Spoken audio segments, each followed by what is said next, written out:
यहां तो रोज नया एक कमाल होता है, जवाब जिसका नहीं वो सवाल होता है। तुम्हारी बात से सब मुतफ़िक हो नामुमकिन, हर एक शख्स का अपना ख्याल होता है। नमस्कार, मैं हूं राजीव और आप देख रहे हैं घूमता हुआ आईना। दोस्तों, प्रधानमंत्री नरेंद्र मोदी ने 12 साल पहले जब सत्ता संभाली थी तो नेहरू जी की नकल करते हुए खुद को प्रधानमंत्री की जगह प्रधान सेवक बताया था। लेकिन उनका व्यवहार किसी राजा की तरह ही बना रहा, जो इस देश के नागरिकों को प्रजा की तरह देखता है। इसलिए उन्होंने कहा कि मैं गुमराह बच्चों को माफ करता हूं। आप जानते हैं कि नरेंद्र मोदी इन दिनों संसद की जगह इंस्टाग्राम पर नजर आ रहे हैं। उनकी जो नई रील आई है उसमें उन्होंने फिर से खुद को पीड़ित की तरह पेश करते हुए देश की नई पीढ़ी को माफ करने का संदेश दिया है। माफी का यह फरमान मोदी के लिए अब बड़ी फांस बन गया है और तमाम लोग इस पर उनके पुराने वीडियो निकालकर बैठे हुए हैं, जिसमें वो खुद अपशब्द कह रहे हैं या उन लोगों को फॉलो कर रहे हैं जिन्होंने गालियों की राजनीति की है। वैसे प्रियंका गांधी ने मोदी की इस फितरत को बहुत पहले ही पहचान लिया था। 2023 में दतिया की एक रैली में प्रियंका गांधी ने जो कहा था वो आज भी कितना सटीक उतर रहा है, जरा सुन लीजिए। और मोदी जी का तो आप पूछिए ही मत। मोदी जी का क्या कहना, देश के पहले ऐसे प्रधानमंत्री हैं जो परमानेंट अपनी ही पीड़ा में परेशान रहते हैं। कर्नाटका गए, बड़ी लंबी लिस्ट ले गए कि भाई मुझे इतनी गालियां दी हैं। यहाँ भी कहने लगे मुझे इतनी गालियां दी हैं।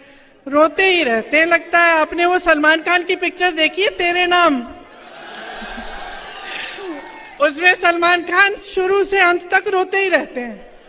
मैं तो कहती हूँ मोदी जी के लिए भी पिक्चर बना देते हैं, उसका नाम रखेंगे मेरे नाम। तो सुना आपने, मेरे नाम टाइटल से कोई पिक्चर बने या ना बने, लेकिन इस बार जेन-ज़ी ने तो नफरती राजनीति के एजेंडे को पूरी तरह शीशे में उतार लिया है। कांग्रेस नेता सुप्रिया श्रीनेत ने एक रील शेयर की है और लिखा है कि यह जनरेशन कमाल है, गलत पंगा लिया है मोदी जी आपने। आप भी देखिए इस रील को, जरा देख लीजिए।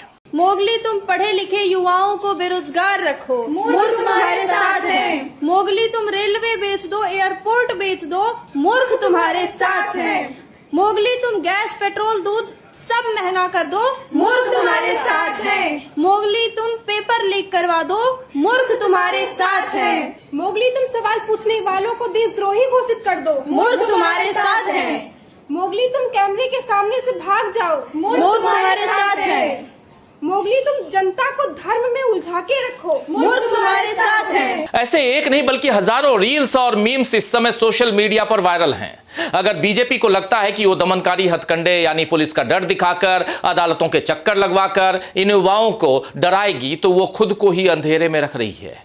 मोदी ने तो कह दिया है कि हम नई पीढ़ी को अदालतों के चक्कर नहीं लगवाना चाहते, उन्हें सही राह पर लाना चाहते हैं। तो इसका भी जवाब अब जेन-ज़ी दे रही है। आपको बता दूं कि मोदी ने कल्चरल शॉक की बात भी कही कि लड़कियां गाली दे रही हैं। इस एक वाक्य ने उनके मन में बैठे भेदभाव को सामने ला दिया। लड़के गाली दें तो उन्हें शौक नहीं लगता, लड़कियों की भाषा पर आपत्ति है।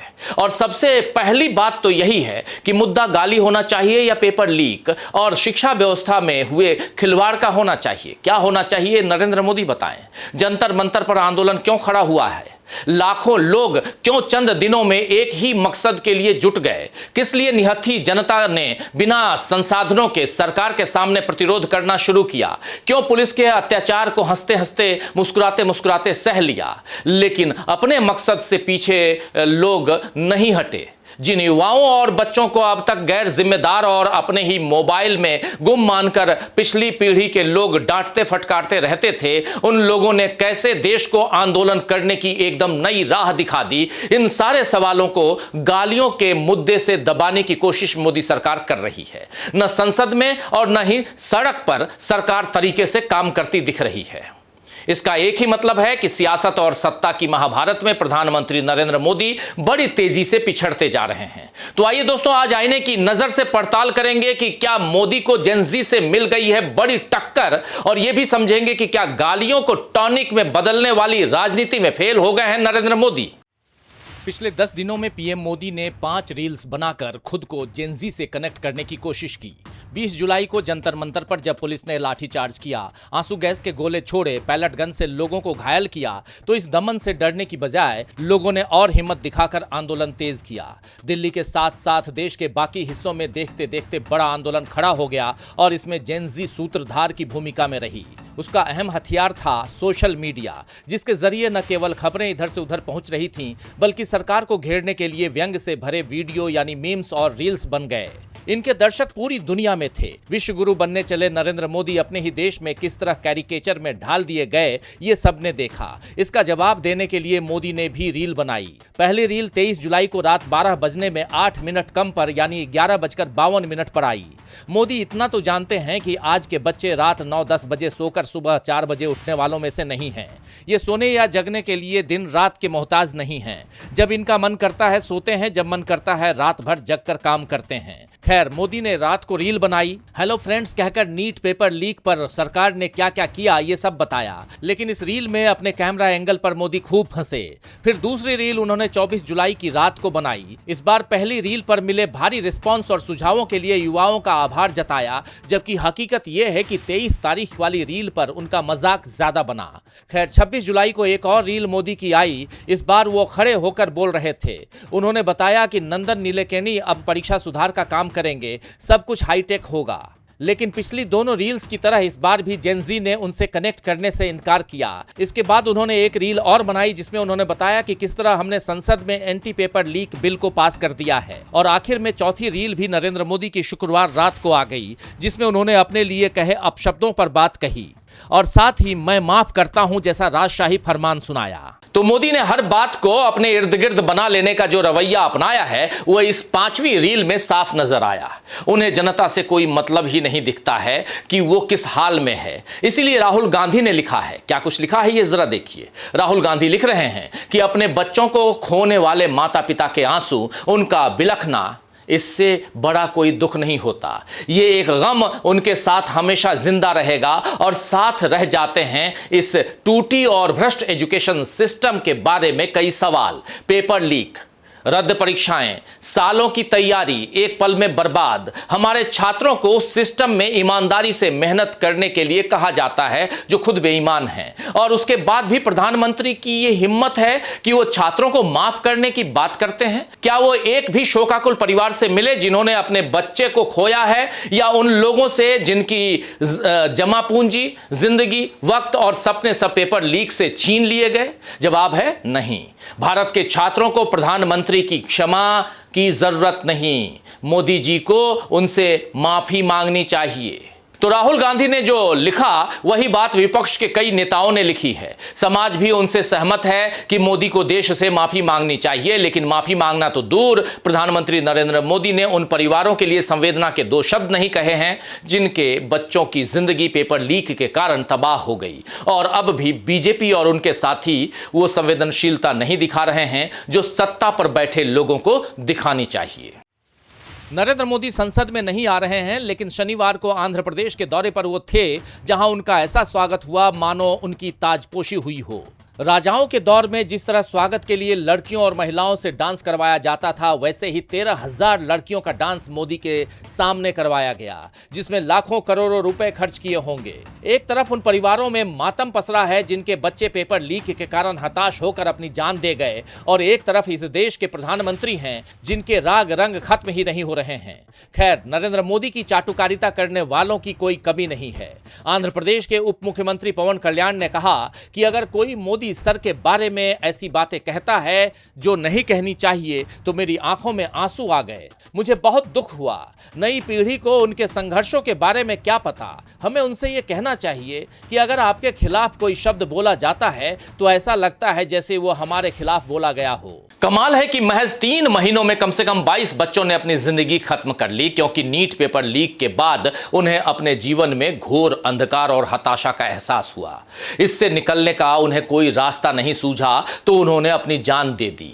दरअसल इस देश में नीट जैसी प्रतियोगी परीक्षा देना भी आसान नहीं है। माँ बाप पेट काट कर बच्चों के लिए किताबों की अच्छी कोचिंग की व्यवस्था करते हैं, परीक्षा की फीस जुटाते हैं, दिन रात इस उम्मीद में रहते हैं कि बच्चा आगे पढ़ेगा, काम पर लगेगा तो उनके मुश्किल दिन आसान होंगे। लेकिन जब पेपर लीक होता है तो एकदम से इस सपने पर जोर की चोट पड़ती है। बच्चे भी जानते हैं कि उनके कारण माँ बाप पर कितना बोझ बना है। क्या मोदी के माफ करने वाली रील से बच्चों के मन पे ये हताशा जाएगी? उनके मन में जो हताशा है वो उससे निकल पाएगी? क्या उन बच्चों की जिंदगी वापस आएगी? देहरादून में छात्रों की गूंज रैली में राहुल गांधी के साथ रिया थापा के पिता भी मंच पर आए थे और उन्होंने अपना दुख कैसे जाहिर किया था, देखिए। जो मेरी बेटी के साथ हुआ वो किसी और के साथ नहीं होना चाहिए। क्या एक पिता की ये मांग इतनी बड़ी है जिसे मोदी पूरा नहीं कर पा रहे हैं? और अकेले रिया थापा नहीं बल्कि उन सभी माँ बाप का यही दर्द है कि उनकी जवान औलाद उनके जीते जी चली गई, सिर्फ इसलिए क्योंकि एक नकारा सिस्टम को एक नकारा सरकार ने ठीक नहीं किया और अब भी ठीक करने के उसके इरादे नहीं हैं। मोदी अपनी पीठ थपथपा रहे हैं कि पेपर लीक के खिलाफ उन्होंने एक कड़ा कानून बना दिया है। आपको बता दो कि इस मानसून सत्र में सार्वजनिक परीक्षा अनुचित साधनों की रोकथाम संशोधन अधिनियम 2026 राष्ट्रपति की मंजूरी के बाद लागू हो गया है, जिसके प्रमुख प्रावधानों में 10 साल तक की जेल, 10 करोड़ रुपए तक का जुर्माना और फास्ट ट्रैक कोर्ट द्वारा 3 महीने में फैसला शामिल है। यानी अब पेपर लीक हुआ तो दोषी के लिए जेल और जुर्माने की सख्ती तो बढ़ा दी गई है, लेकिन जो असल सवाल है यानी पेपर लीक क्या रुकेगा, इस पर सरकार चुप है। ये कानून दहेज रोधी कानून या बलात्कार के संगीन जुर्म के लिए बने कानून जैसा ही है, जिसमें सख्ती तो खूब है लेकिन ये बात कहीं नजर नहीं आ रही है कि सख्ती होगी तो अपराध रुकेगा। जैसे देश में दहेज लेना नहीं रुका, जैसे बलात्कार और छेड़छाड़ में कोई कमी नहीं आई, वैसे ही क्या पेपर लीक होना भी बंद होगा, यह आशंका अब उपज रही है, जो जायज भी है। अब देखने वाली बात यह है दोस्तों कि मोदी जो कभी आधी रात को तो कभी सुबह सुबह रील्स बनाकर हेलो हाय फ्रेंड्स कर रहे हैं, क्या उससे पेपर लीक होना बंद हो जाएंगे या लोगों में अब जो गुस्सा जागा है वो शांत हो जाएगा? क्योंकि माफीनामा जारी कर और सारे मामले को गालियों पर लाने की कोशिश में मोदी ने बड़ी गलती कर दी है। दुनिया ने तो यही देखा है कि माफीनामे राजशाही में जारी किए जाते हैं। राजाओं के आगे गुस्ताखी माफ करने की अर्जी पेश की जाती थी, फिर राजा की मर्जी हुई तो माफ किया, नहीं हुई तो सूली पर लटका दिया। लेकिन नरेंद्र मोदी के सामने तो किसी ने माफी की पेशकश नहीं की। जेन जी ने उन्हें राजा मानने से भी इनकार कर दिया, बल्कि उन्हें उनकी जिम्मेदारियां याद दिलाई, तो उस पर भी मोदी अब यही दिखाने की कोशिश कर रहे हैं कि जेन जी ने उनके साथ कितना दुर्व्यवहार किया है। अब तक मोदी गालियों को अपने लिए टॉनिक बताया करते थे। इसी तर्क के सहारे वो विपक्ष को घेरते थे कि मुझे जितना भला बुरा कहोगे उतना तुम्हारा नुकसान होगा। लेकिन जेन जी के साथ यही चालाकी मोदी ने की तो उल्टा फंस गए। अब उनके माफ करने वाली रील पर खूब मीम्स और रील्स बन रहे हैं। मोदी चाहे हाय फ्रेंड्स कहें या हेलो फ्रेंड्स कहें, जेन जी ने जेन जी जो है ना उन्हें अपना फ्रेंड मान रही है और ना उनकी बेतुकी बातों को चुपचाप सुन रही है। नई पीढ़ी के बच्चे और युवाओं ने मोदी को अब ऐसा जवाब देना शुरू किया है जिसकी कोई काट मोदी और उनके सलाहकारों के पास नहीं है। लिहाजा ले देकर मामला अपशब्दों यानी गालियों पर लाया जा रहा है। इस समय हाल ऐसा है कि उनकी कोई भी रणनीति कारगर साबित नहीं हो रही है। जंग जीतने के लिए तमाम हथियार उन्होंने निकाल लिए हैं, फिर भी नाकामी ही हाथ लग रही है। पवन खेड़ा जो कांग्रेस से अब सांसद हैं राज्यसभा में, उन्होंने सही लिखा है कि 2029 में जेन जी भारत का सबसे बड़ा वोटर तबका होगा और इससे मोदी डरते हैं, इसलिए वो आधी रात को रील्स बना रहे हैं। उन्हें उनकी फिक्र नहीं है, बल्कि वो सिर्फ प्रचार करते हैं। अगले चुनाव का डर मोदी को सता रहा है। क्या यह डर पलट देगा सारी बाजी, हम देखेंगे। लाजिम है कि हम भी देखेंगे।